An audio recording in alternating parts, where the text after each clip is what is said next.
Finding Your Peace with Shelly J. Miller is a show dedicated to helping you move into an experience of love, peace, and joy that lasts. Using the principles from the teachings of Jesus in A Course in Miracles, you will learn how to transform your life by becoming miracle-minded. Heal yourself, your relationships, and your finances by understanding how to break free and awaken. Call in for a mini reading to gain clarity and receive guidance. Now, here's your host, Shelly J. Miller.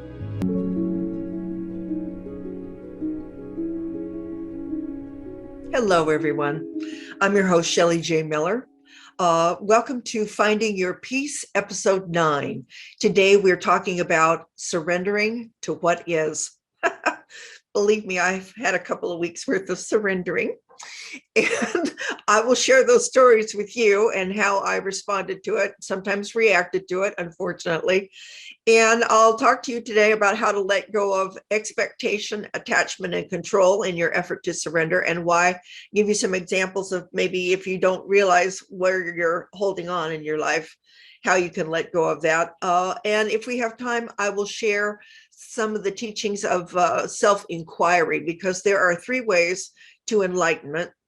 And I'll talk a little bit about that. But of course, on Finding Your Peace, this is absolutely dedicated to the teachings of Jesus from A Course in Miracles. And A Course in Miracles is always about helping you to heal and awaken to your true reality, which is love, which is who you are, which is an extension of the source of God, which is love. So if you have not joined me before and you're not familiar with the Course in Miracles, just a very quick recap. Course in Miracles, Jesus says, is radical forgiveness. He identifies that there are 2 thought systems. One that we think with our ego, which is based on fear, and one where we think with Holy Spirit as our master, Holy Spirit being the voice for God, as he calls it, our inner teacher. Your God self, that's part of you that's never left the source. It is outside of time, space, and has all the answers that you will ever need. Here's your story, sees your pain and suffering, believes in none of it because, not without compassion, but believes in none of it because these are stories that we tell ourselves in our mind that create pain and suffering. And we'll talk at length about that today. And Holy Spirit gently leads you back when you give it the little willingness, as Jesus says, to want to change your situation from pain and suffering to one in peace and love. So you have to be willing to do that. But Course in Miracles is based on radical forgiveness, where Jesus says we have mistakenly thought that we could be separate from God and each other, and we had that tiny mad idea, and we forgot to laugh. So I know that's an outrageous claim, but it's true. Radical forgiveness is not the human kind where you say, well, I'm going to be the bigger person and forgive you. Or you say, I know you've had a rough childhood sometimes, so I'm going to forgive you. That can give you some insight into compassion into other people, because as Eckhart Tolle says, nobody can act beyond the level of consciousness where they are. And that alone should be able to help you come to some compassion for yourself and each other. It's like we are where we are in the process, and there's no reason to blame about that. But here's the difference about A Course in Miracles, and this is the ultimate truth. And this is something that you don't get from other teachings, certainly not from New Age. And I followed the New Age to get to here. So nothing about that. But radical forgiveness is when you understand that everything that happens on the outside to you is absolutely a projection, 100% of the thoughts that you are thinking. In other words, we talked about before how our mind is like the projector, and the hologram that we see, the plasma, the matrix, reflects back our thoughts. And so when you realize that you're the only one that's creating what's going on. And the good news is you have every opportunity to identify those thoughts of fear and change them to thoughts of love, thereby transforming your experience. Because as you come to letting go of your grievances and forgiving yourself and letting go of the guilt that you feel about the ultimate separation or whatever you're carrying, because it all comes down to that we could be separate from God, and then we feel the pain of that, and we generally attack others. We want to make blame and shame out there. We want to put the guilt somewhere else because it's painful. And that's what Jesus calls an attack thought. So we're going to talk today about surrendering to what is. And I hope it gives you just a brief idea about the Course in Miracles, because it is based on forgiveness until you understand that there's nothing to forgive, because you are not the body. You're not the personality. You're not the voice in your head. You're not your historical self. And as you understand and let go of your grievances, because you simply want to feel better. And generally that's, when the pain has become too great, a lot of times we don't move until we're really not in a comfortable place anymore. But, when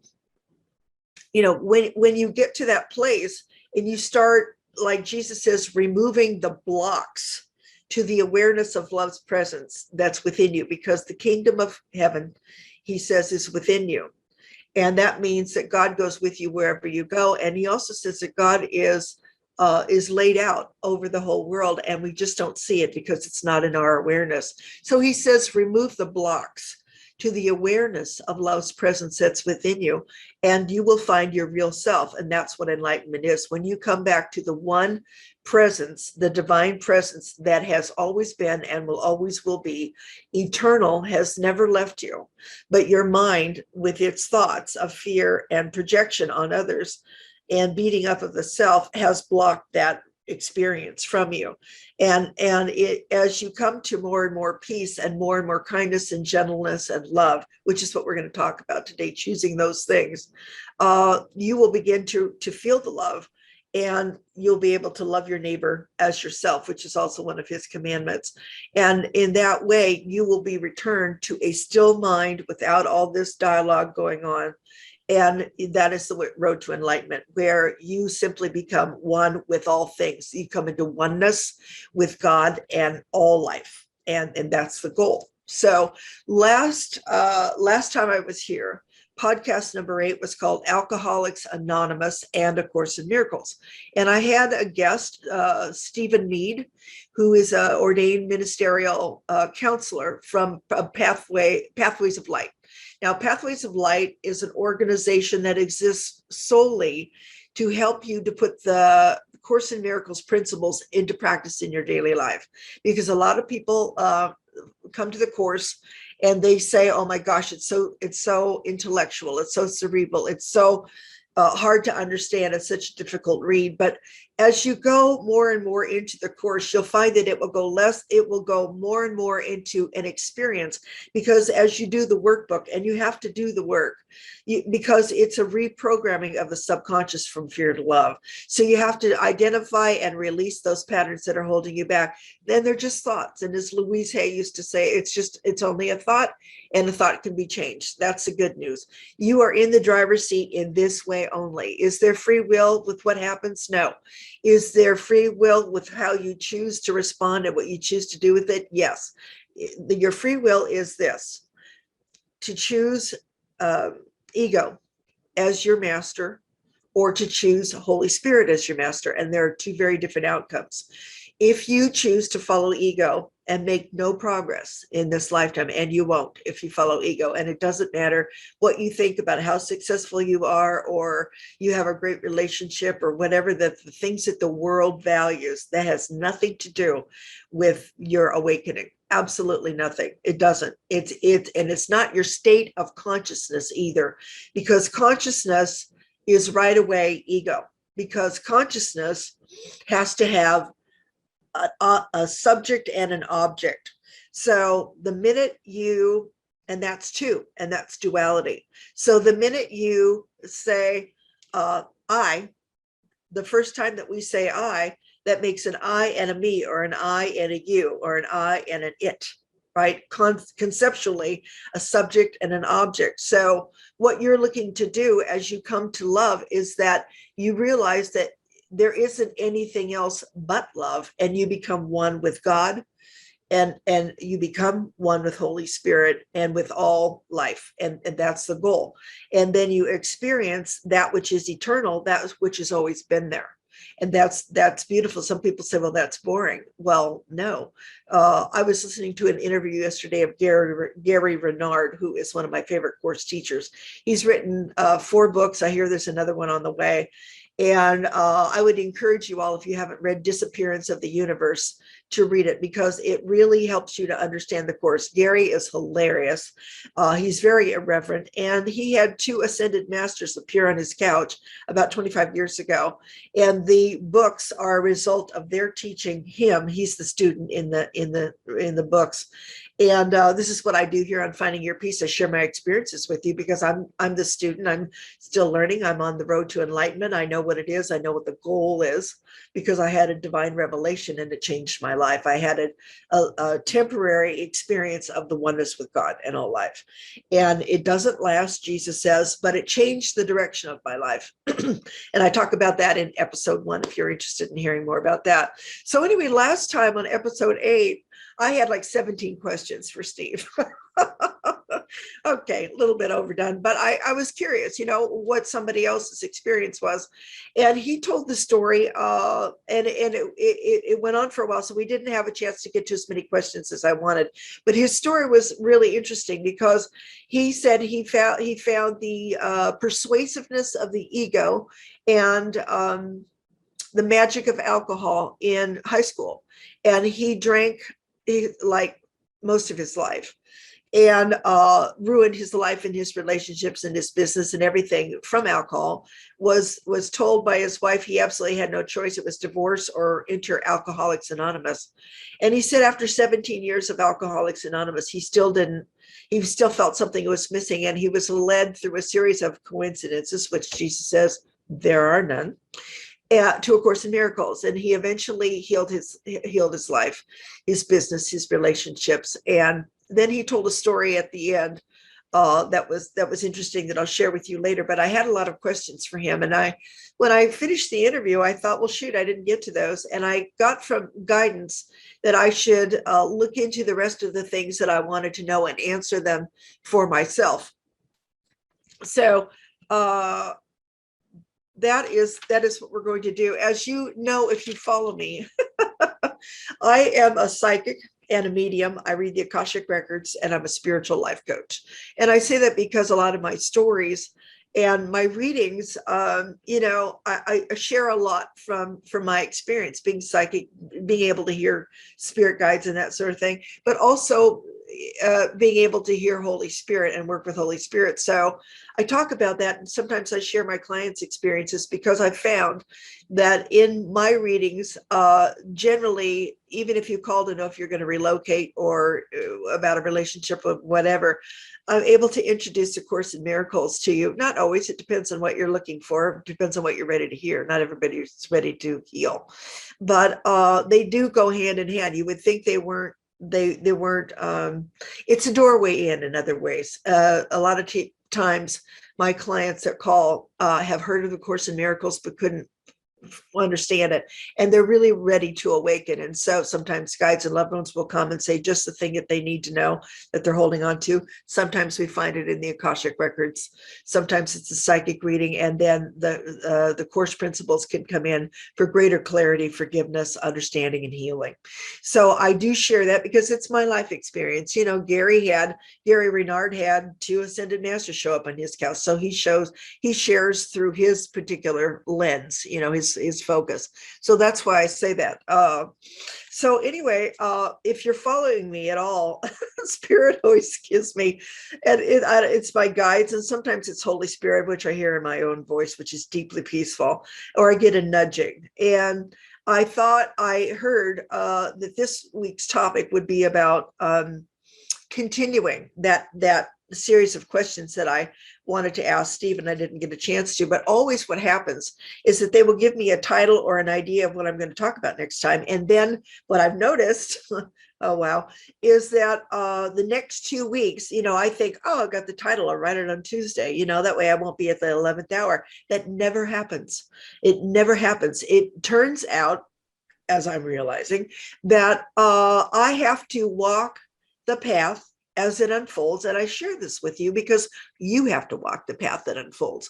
We need to live in the now. We live in the past and we live in the future. And we're viewing a movie, and you need to know that. Past, future, past, future. Very few people live in the now. But as you live in the now, you will see that spirit unfolds. You will ask for answers, and you have to walk it through and watch it unfold. You have to become a witness to your life, and you can do that when you're in the present moment. So they gave me this topic, and 2 weeks went by that were absolutely the most frustrating 2 weeks I've had in a really long time. I mean, it seemed like everything was conspiring to get in my way. I just had challenges coming out because it was ridiculous. And I was really frustrated because I thought, my God, let me get something done. But here's the thing. Those things were my work. Our work is only here to be, and Jesus says your function is forgiveness. And we are only here to use our circumstances and relationships, as Rupert Spira says, to come to our real self. Now, Rupert Spira is a non-dual teacher. Love for you to look him up if you want to look at other teachers. It's a great thing to do because everybody has their own take on it, or their own words, or their own story that will touch you. So you can look up Rupert Spira, Spira, or Gary Renard, REYARD.com. His wife, Cindy Laura Renard, also has a website. Look at some other teachers and get their stories about on non-duality. Gary and Cindy and have our Course in Miracles teachers, so you might want to look at that. Anyway, so I'm moving along in the last 2 weeks, and everything came up. Health issues. I couldn't get on the phone to get a doctor's appointment. I called for 2 days. I was incredibly frustrating. And finally, I realized Friday night, and this is Sunday, this last Friday, that the show title was about surrendering to what is. No kidding, right? Oh my God. So let's see. So it turns out there are 3 ways actually, to enlightenment. One is surrender, which we'll talk about today, which I experienced and had to put into practice. One is self-inquiry, which I also use sometimes. I'm just going to touch lightly on that if we have time, so that you can know, because it's good to know that there are 2 ways. I kind of think that Course in Miracles sort of blends the two, but and then the other one is a path that a lot of Eastern is mostly relevant to the Eastern mysticism and spirituality, which is devotion to a master. We're not going to talk about that today because it doesn't really apply to the Course in Miracles. But so during the last 2 weeks, let's see, let me look at my notes here because I have some stories. Oh my goodness. So what happened as I had to go against all these challenges? My mother is sick. She was on a rampage not to do what was the smart thing to do for her health and for me to keep us out of a constant stream of medical issues. I was sick. There was a lot going on the planet. I don't know if you noticed it, and this is sort of time stamping this show, but I was getting calls from others that were saying, oh my God, I'm knocked off of my feet. There's so much. You know, we are one mind. We're called the Son of God, and we are a collective mind. There's just one of us here. And we appear as 7 billion plus bodies, but there's only one mind of God. It's called the Son of God. And so when the group mind goes through a lot of change, or a lot of fear, or a lot of upheaval, or this geophysical change, and there's a lot of stuff going on the planet, if you haven't noticed. And people who are sensitive pick up on that. People who are really attuned tend to get squashed energetically when there's a sun flare, when there's geophysical change, when there's upheaval in the group consciousness. And there certainly is that going on. And so there was about a week's time when I couldn't even read. I mean, and of course the phone didn't ring, because when I can't read, it doesn't ring, which is good, because I don't know what to tell people when I'll be able to read again. It doesn't happen very often, but it does happen. And I was just frustrated by all of this. But I will tell you this. When I got to the end of the week, which was Friday night, last night, and I began to write this podcast today, what I wanted to share with you, I realized the perfection of spirit. It's incredible, because as it unfolded, even last night, I was getting deeper insights into my fear, into the guilt that I didn't know I was still carrying, opportunities for my healing. I saw a relationship that's very important to me. Just keep on healing and keep on healing. One that I've been working on for a long time, and I've shared in other podcasts, because I started to take responsibility for myself and say, give them a little willingness and say, geez, could it be me? Could it be me that's projecting that? And start forgiving and start praying for someone else. Not because you want it for you, but because you want it for them. So this week of surrendering to what is, the last 2 weeks, has been really powerful.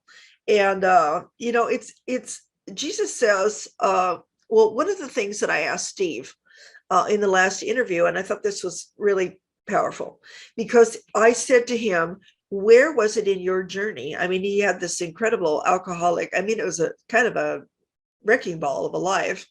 Where was it in your journey that you found that you changed course, that you recognized that you were making progress and that you were healing and make progress? And without hesitation, he said, oh, when I looked into Course in Miracles and I read chapter 8 in the text, what Jesus had to say about spiritual law.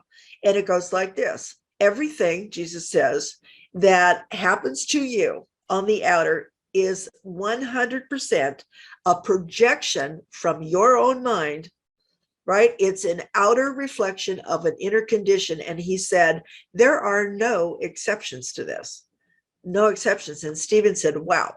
He said, I had to read that several times but it saved me and it turned around the course of my life. Because if there are no exceptions and Jesus is telling you this and he's already made the trip and written the book, I guess we should believe him. There's no time when there is any exception to the fact that we've created it. And that is very hard to get your mind around, because we have so much evidence to the contrary, don't we? Our parents, the world did this, especially, that's hard to hear if you've gone through a lot of trauma and that kind of thing. I mean, why would I create that? But we have to remember and be kind and gentle to ourselves, because the mind and time space only exist in our mind. Who we really are is not what we've experienced. Who we really are is spirit that lives eternally. And we need to remember that as we will give spirit the little willingness to say, I want to feel better. I mean, I'm willing to hear, Holy Spirit, please help me to see this differently.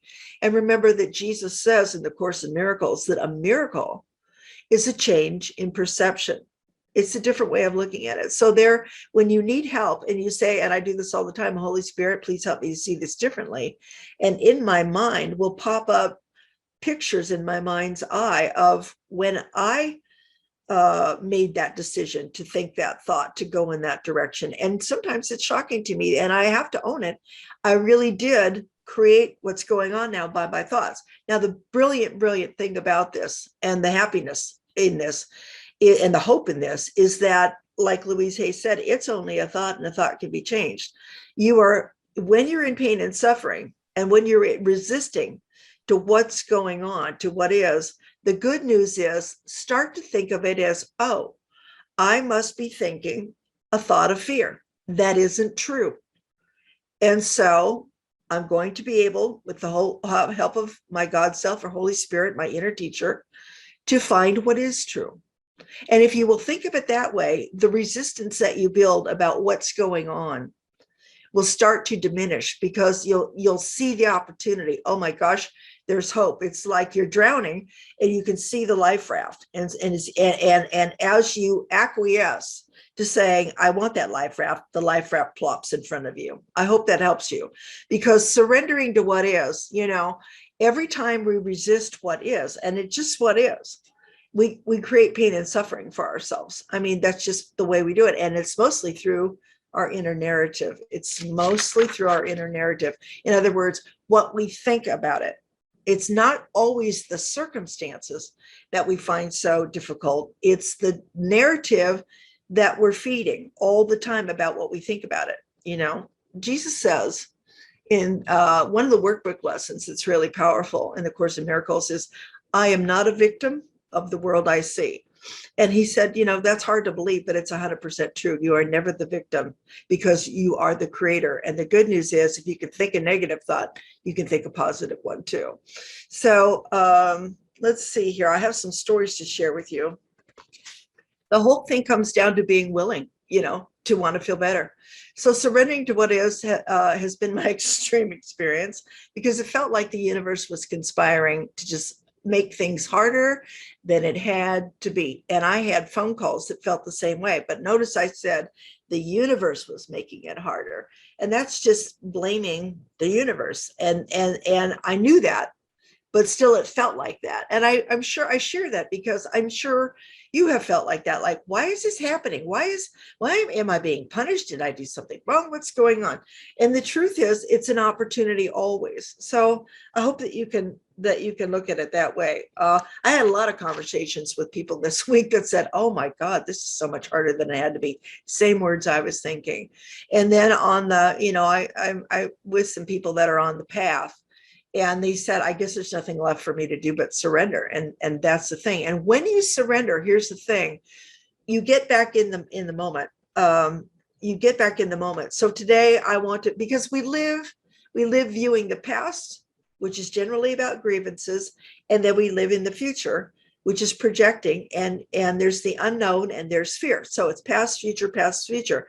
Get in the now, because when your mind gets still, you can start to witness your thoughts, and you can change that. So today I want to talk about letting go of expectation, attachment, and control. And I'll just share my story with you.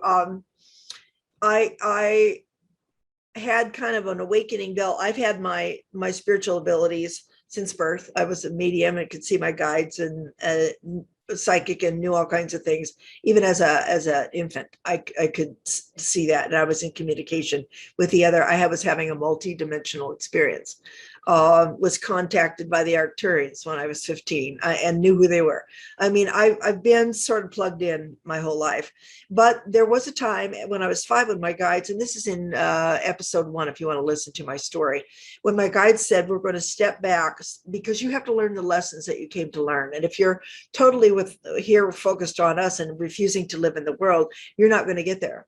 And so there was a point where I felt more and more going into density and into ego.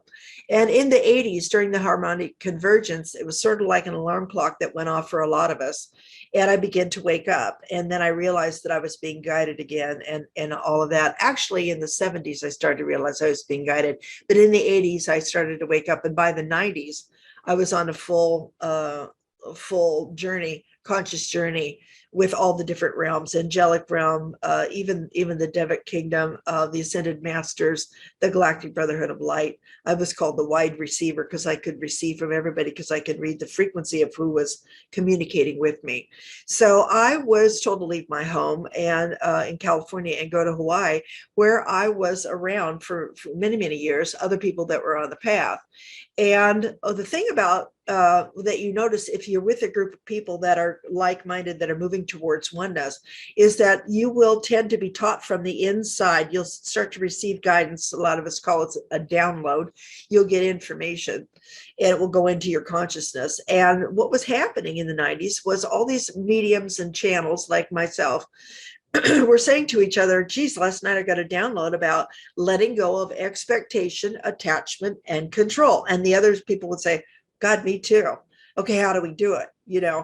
And so let's take each one of those, because this will help you to identify what you're doing and help you to surrender to what is. Because all of us were consciously wanting to go towards oneness, but we didn't necessarily know how to get there. We didn't understand until I really got to the Course in Miracles. I understood for many, many years, 30 years at least, that it's about fear or love. I absolutely had that clearly. And I could spot fear patterns and turn them around. But I didn't realize how much this is an illusion, the whole thing, and how you basically back yourself out of the matrix. How do you get to oneness? So this is what I learned. Expectation is when your small mind thinks it knows how something will play out. And usually our expectations are of, something we want to happen, something benevolent, like, oh, this is, well, I'll do this and that will happen. Sometimes they're malevolent. If I do this, that person will die. I mean, you know how we get when we get upset. There's so much going on politically right now that I bet, sometimes what we wish on our enemies, and the truth is we have no enemies. I'm looking at my phone because I have something saved that I want to read to you that is an incredible story that I heard a couple of years ago. From a friend of mine, and I looked it up last night so I could share it with you. And he said he thought it was a Hindu thing, but I see it's a Chinese proverb. I don't know. It doesn't really matter. The point is, this is a really good definition of expectation, and it's a story that I want to share with you called "We'll See," said the farmer. So I'm going to read it because it was too long to write down. So here's a story about expectation. Once upon a time, there was an old farmer who had worked his crop for many years. One day, his horse ran away. Upon hearing the news, his neighbors came to visit. "Such bad luck," they said sympathetically. "You must be so sad." "We'll see," said the farmer. The next morning, the horse returned, bringing with it 2 other wild horses. "How wonderful," the neighbors exclaimed. "Not only did your horse return, but you received 2 more. What great fortune you have." "We'll see," answered the farmer. The following day, his son tried to ride one of the untamed horses. He was thrown and broke his leg. The neighbors again came to offer their sympathy on his misfortune. "Now your son cannot help you with your farming," they said. "What terrible luck you have." "We'll see," replied the old farmer. The following week, military officials came to the village to conscript young men into the army. Seeing that the son's leg was broken, they passed him by. The neighbors congratulated the farmer on how well things had turned out. "Such great news, you must be so happy." The man smiled to himself and said once again, "We'll see." See what I mean? Isn't that a great story? Because the mind sets up the small mind, and we don't know what's best for us. And this is absolutely true, because we are not connected to our God self. Unless you're listening to the voice of Holy Spirit or really following your intuition, you're focused out into the world. And so we have all these expectations based on what's going to happen in the world. And that's not the way home. You're not going to make any headway if you're doing that. So that's a story of expectation. So when you think like in the last 2 weeks with surrendering to what is, believe me, you don't know. And it's okay. Because if you switch that and you see it, that as you roll with it, you are going to see, what am I learning from this? What am I understanding from this? What can I let go about what's not serving me anymore? That's the way to let go of expectations. So, and this brings up something really important, because learning how to witness your life is really the first step to being able to awaken, because the beginning of awareness is to recognize that you have a voice in your head. And maybe you know that already, but if you don't, this will help you immeasurably, because that voice in your head generally is not pleasant. It offers continual, it's just unbelievable, it goes on and on, repetitive commentary. And, it's sort of like, you're standing in line at the grocery store, and then you're thinking, "Oh God, I can't believe I have to stand in line. Boy, I have so many things to do.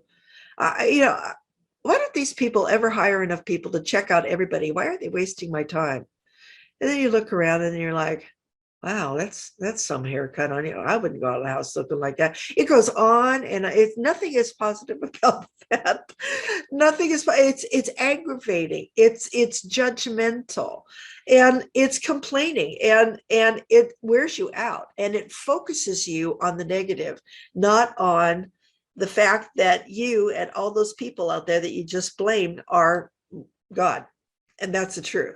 They are what you are. And it's in your mind, in your projection. So to witness your thoughts and be able to identify your repetitive thoughts and belief systems will show you where you're suffering and where you're in separation, because you're not the body. We believe it, but we're not the body. We're not the personality, the historical self. You are not your story. You're not your story because it's mostly egoic. So when you recognize the voice in your head, you see the thoughts, and that way you can change your mind. You may recognize where they came from. I mean, this is what I do in readings, and I do it for myself. You may pick up belief systems from family or siblings, or what you learned at school, or the brainwashing we get from the government and the news, or it could be cultural. It could be past lives, which are just, serial dreams. I read the Akashic records, but honestly, the Akashic records are a memory, are stored memory in the etheric realm of choices that we have made for fear or love. And so sometimes that's helpful when you look in the Akashic and you wonder why you're drawing the same people and circumstances into your life. And when you can understand what lifetime you had a thought form and a hurt or whatever, or an opportunity, and you can come to grips with that. But ultimately, it's not enough to know it. You have to change your mind about it, which is where the course comes in. You've got to use the Akashic records to the recording in your mind. You've got to clean that up from fear to love. So it's helpful to have Akashic record reading, but you have to go the next step and take that so that you can learn how to heal from that and move forward so that that doesn't keep happening in your life. So, yeah. So again, Jesus teaches that everything that's happening to you is an outer reflection of an inner condition. And he says, we totally make up the world. We absolutely, and then we believe it's real. And here's the key, is that we believe it's real, because if it's real, then there's nothing to forgive. Those people did that and they deserve to die. And, it's not true. We did that in our mind. And so there's nothing to forgive because it's an illusion. It didn't really happen, did it? It happened in my mind. It's not any different, I've said this before, than dreaming at night, having a nightmare and waking up and saying, oh my God, that was terrible, and holding yourself responsible, or whoever was responsible in your dreams for creating havoc, because it's all in your mind. So Jesus said that heaven is laid out upon the earth, but we don't recognize it because it's not in our awareness.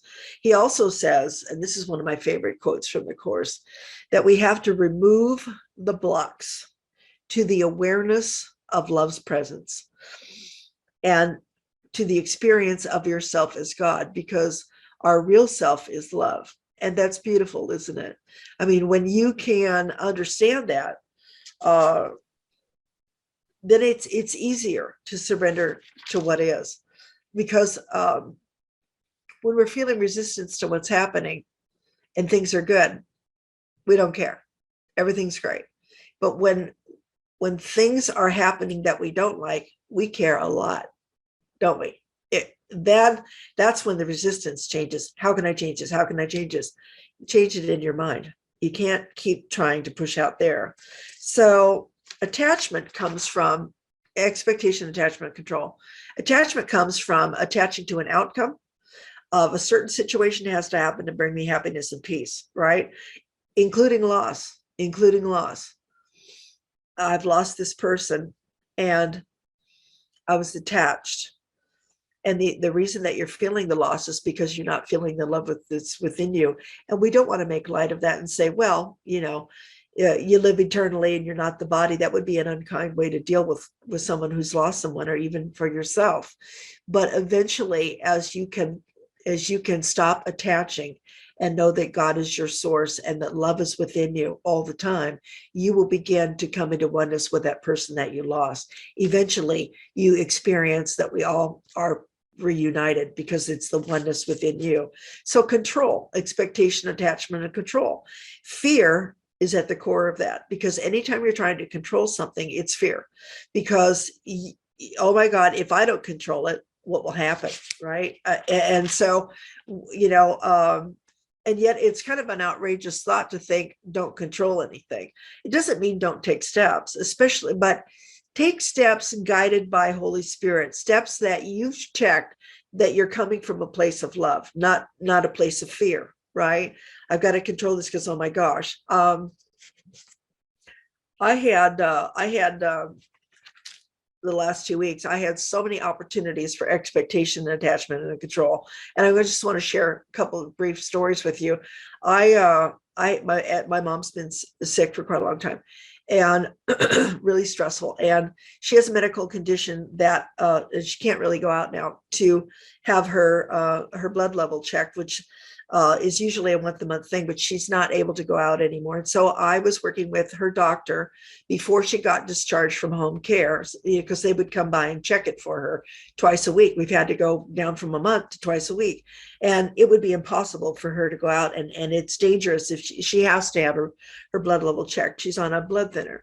And I knew that she was going to be discharged in a month. And so right away, I did the responsible thing and called the office and had an appointment with the doctor and got it all organized so that she wouldn't run out of somebody being able to come to the house.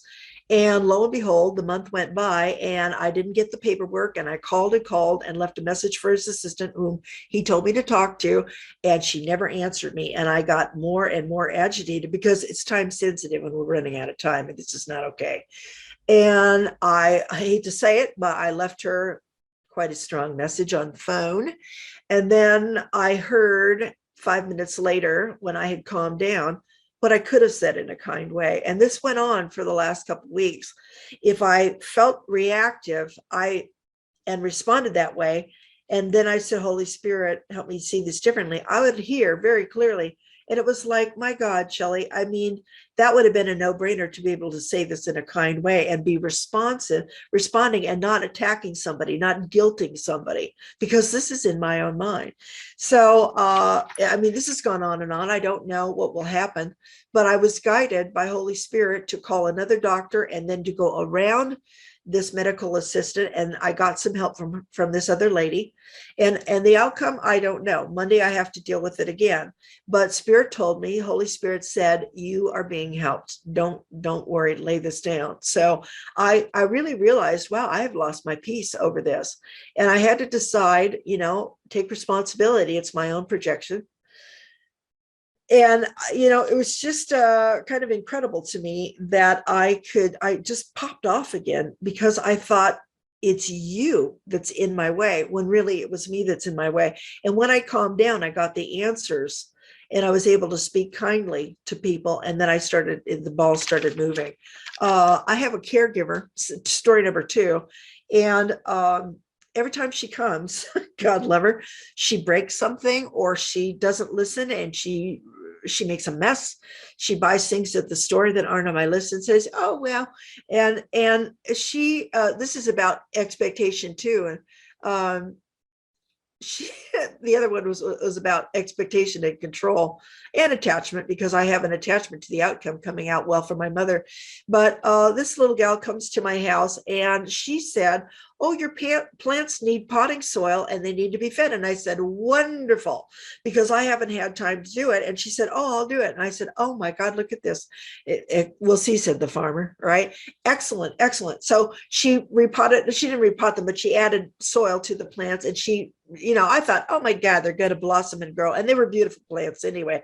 And they just needed a little love and care. And I had no time to do that. So 2 weeks later, the plants are dead. They have all black leaves, and my beautiful, beautiful plants that have been traveling with us from home to home, that have been gifts from people to my father before he passed, and everything else are dead now. And I thought, wow, what a stupid woman. And then I realized, wow, who's the stupid one here? Because, when I looked at that, I have a belief system about people are just stupid, aren't they? I mean, that's just stupid. And I realized that in the last little bit of time, I have been more and more, because there's more and more light, we're being pressed to awaken now. And so the more you hold on to these patterns that don't serve you, that are negative, they're about judgment, the more you're going to suffer. And I went, oh my God, I have a thought form, a belief system I've held for a long time, that people are stupid. And so what happens? My projection is they just keep showing up in my life. I mean, a doctor that told my mom just outrageous, stupid medical information about what she should do for her condition. And I sat there and listened with my mouth open. It was like, what a stupid thing to say. And then I went, okay, I was going to write him a letter. I wrote an email to someone I went to the HR department because I was so mad that I couldn't get on the phone, and I write a really strongly worded email. And it took me 30 minutes when I got a hold of myself to edit that thing, because I sat there and I thought, this is your only work. This is what you're here to do. And I edited that until I felt love and peace and kindness and gentleness going towards that person. I was able to catch myself and reword it, because that's our only work. That's the thing. So I was going to tell you, but we only have about 10 more minutes about, anyway, these are some stories that you may find yourself in: expectation, attachment, control, because Jesus says your only function is forgiveness. So when and I know that. So most of my days are spent monitoring my thoughts, and I have a lot of phone calls and I have a lot of things to do. And yet it's only important what's in your own mind. I was sitting and I was mad at it, and I heard guides in my head say, look at your energy. And when I tuned in, I was so aggravated, and I thought, well, the rest of the day is going to be aggravating if you don't tune that in. So I just want to offer that when you push against it, it gets worse. When you back off and choose peace and tune into Holy Spirit and decide you're going to be kind and gentle and loving, because that's who you are, then things change. So there's one other thing, and I have just a few minutes to tell you about it. The other road to enlightenment is self-inquiry. And Steve had brought up in the last interview Byron Katie's work. I don't know if you're familiar with Byron Katie. She wrote an incredible book called Loving What Is. She happens to be enlightened. I believe she lives in the Paso Robles area. But she wrote this incredible book after she became enlightened. And she was known as that. She was totally angry, couldn't get along with her children. People were actually afraid to be around her, and totally depressed. And she ended up in a halfway house because nobody else would have her. And she woke up one day completely at peace. And it took her a while to figure out what had happened and how to express it to others. And Steve was saying that he had an experience where I said to him, are you always at peace? And he said, no, I'm still triggered. I still get triggered on some things. So he told a story about how he used self-inquiry from Byron Katie, wherein she asked 4 questions and then she uses a turnaround. And so this last 2 weeks, when I got really frustrated with what's going on here on the home front, I dug out her book, which years ago when I met Steve and he told me about the book, I didn't understand. I didn't know how to use it. But after reading the Course in Miracles, it was a good companion piece. So briefly, you want to say, I thought, you fill out this sheet called Judge Your Neighbor, and you're asked to be as petty as possible. And when I was angry, it wasn't hard. And I wrote down, my mother should listen to me. And the first question is it true? And the second question is, can you absolutely know it's true? And when I thought about that, I thought, well, no, I can't know that with certainty. And the third question is, how do you react when you believe those thoughts? And I totally stressed out, totally angry, totally frustrated. And then she says, can you find one stress-free reason to keep the thought? Well, no, I can't, because everything around that thought is stressful. And then she says to question number 4, who would you be without the thought? I'd be happy. I'd be peaceful. So then she goes to a turnaround where, and you can find this in the book. It's called Byron Katie, The Work. You want to do the work. She said, to end all suffering, let's do the work together. You can join her and do her work online with her. It's incredible. But the book is called Loving What Is. And then the turnaround is, Mom should listen to what I say. And it's that I should listen to what I say. And when I thought about that, I went, can I live with that? No, because I don't know to listen to what I say. I mean, obviously, the last 2 weeks, I knew better and I did it anyway, right? So it goes on like that. And what comes from the work with Byron Katie and self-inquiry is that you realize that what Jesus says is true. It's all in your mind. It's a projection. And you're the one who can change that through a series of questions about what's really going on. because that's what causes our pain and suffering. Now, I just have a few minutes and I'll move forward because, of course, finding your peace is about A Course in Miracles. But I also want to share that there are other ways to kind of companion that information from Jesus. And I have been listening to a man, and I encourage you to look it up if you're interested. His name is David Godman, Godman, David Godman. You'll find him on YouTube. And he has chronicled the life and teachings of Bhagavan Sri Ramana Maharshi, who lived, I think he was born in the late 1800s. He became enlightened at the age of 16, and he lived in India, and he was the master there in India, and he taught self-inquiry. And the question that he asks is, at the heart of self-inquiry, is, who am I? Who am I? Now, Eckhart Tolle tells this story too. Who am I? Am I the voice that's talking in my head? No. Who's the one that's asking the question? It's the presence. I am the presence. So Maharshi says you have to take the thoughts that you're thinking back to the source. So the more you catch those thoughts that are going out, we're shooting out there, out there where there really isn't anything, the more you can get a hold of those and self-correct in your mind, eventually you find yourself back to the source, and the source of what you are just completely obliterates those thoughts, and you come back to yourself, which is pure love and at one with God in all things. That's a very, very brief thing. There's an hour-long video on self-inquiry from David Godman about Sri Bhagavan and or Bhagavan Sri Maharshi, and it might be interesting to look at that, plus the work of Byron Katie. So he says that David Godman says that the Bhagavan said that the interloper, which is the talking in your mind, is like a wedding guest who's there, who's an interloper at a wedding. He's not on the bride's side, he's not on the groom's side. And he gets away and he eats, and he's maybe creating havoc at the wedding, and doesn't occur to anybody to say, are you here for the bride or the groom? That's like us saying, who is that that's talking? Who is that that's reacting?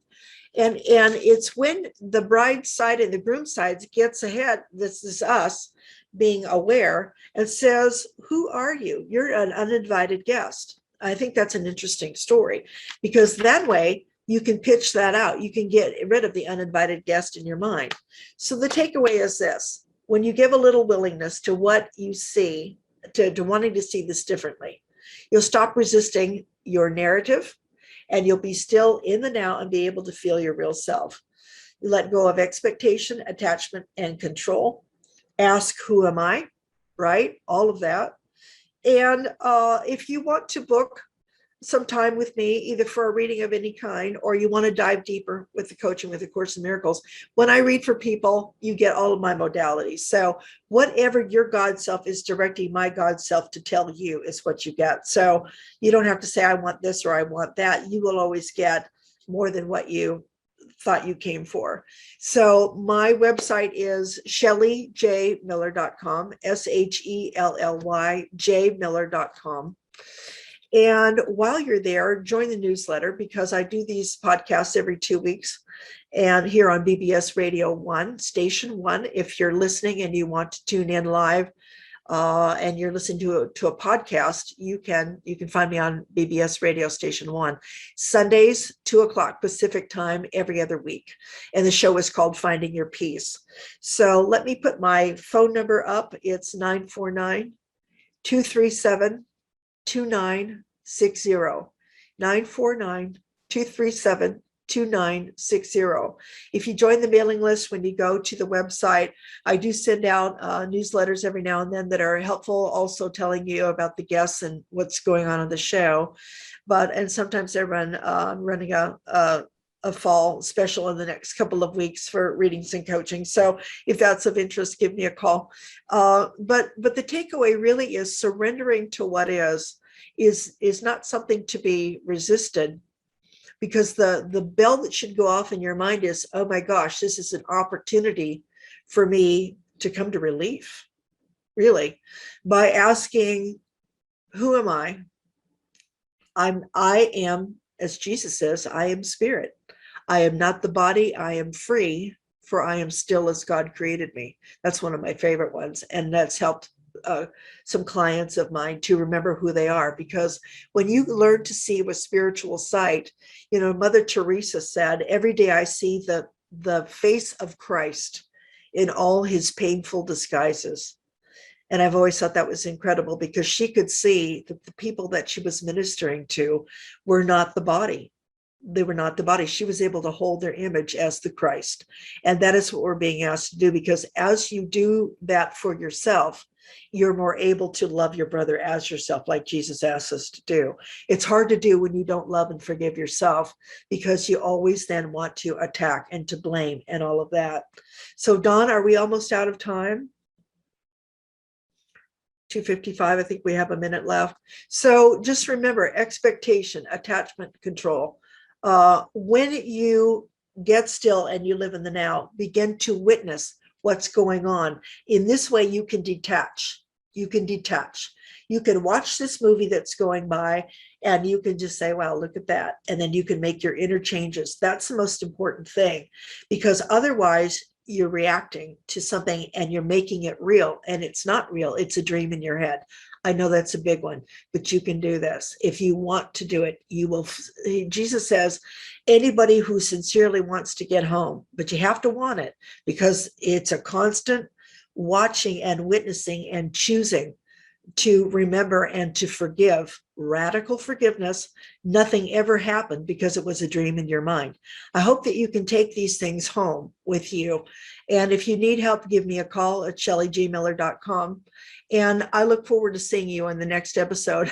I'm not even going to venture out as to what we're going to talk about next time, because in 2 weeks' time, I'll know, as I walk the path of surrendering to what is and figure out what I've been taught and what I need to share. So much love. As always, remember, you're the light of the world. Your function is forgiveness, and you're very, very loved. And I'm sending my love to you. I'll see you next time. Bye-bye.